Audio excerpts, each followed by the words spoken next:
దానికి సంబంధించి ఎంత కాన్స్టిట్యూషనల్ క్రైసిస్ వచ్చిందో చూడండి. ఎమ్మెల్సీని అనర్హత వేటు వేసేసారు చైర్మన్. అది ఈసీకి పంపించాలి రూల్ ప్రకారం, పంపించేశారు. ఈసీ నామినేషన్స్ తీసేసుకుంది, నోటిఫికేషన్ ఇచ్చేసి. తీరా చూస్తే ఈలోపు హైకోర్టు ఏమో ఆయన కొనసాగించమంది, ఇక్కడేమో నామినేషన్లు జరుగుతున్నాయి.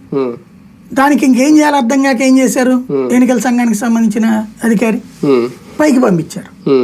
పైన ఈసీ చెప్పాలి ఇప్పుడు ఏది కరెక్ట్. యాక్చువల్ గా ఈసీ నిర్ణయం దాంట్లో వాళ్ళు జోక్యం చేసుకోవడానికి వీల్లేదు, కోర్టు. ఇక్కడ వస్తేనేమో అధికార పక్షంలో ఉన్నారు ఇతను.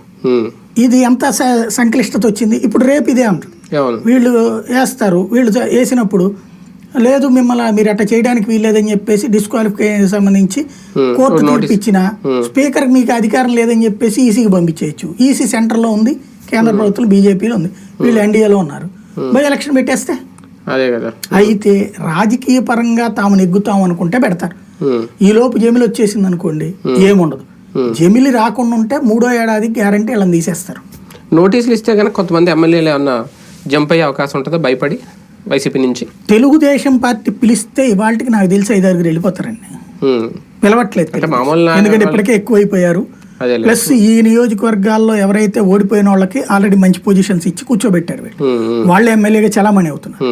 ఇప్పుడు మళ్ళీ వీళ్ళని తీసుకుంటే వాళ్ళని డిసప్పాయింట్ చేసినట్టు అవుతుంది. కొన్ని తక్కువ ఉన్నారా సంఖ్య?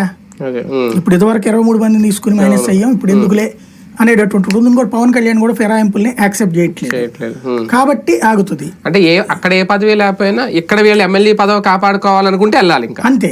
ఇంకా అక్కడ పదవి ఇస్తారనేది లేకుండా ఇంకా వైసీపీలో ఉండకూడదు అనుకుంటే వెళ్ళాలి. రైట్, చూద్దాం ఇలాంటి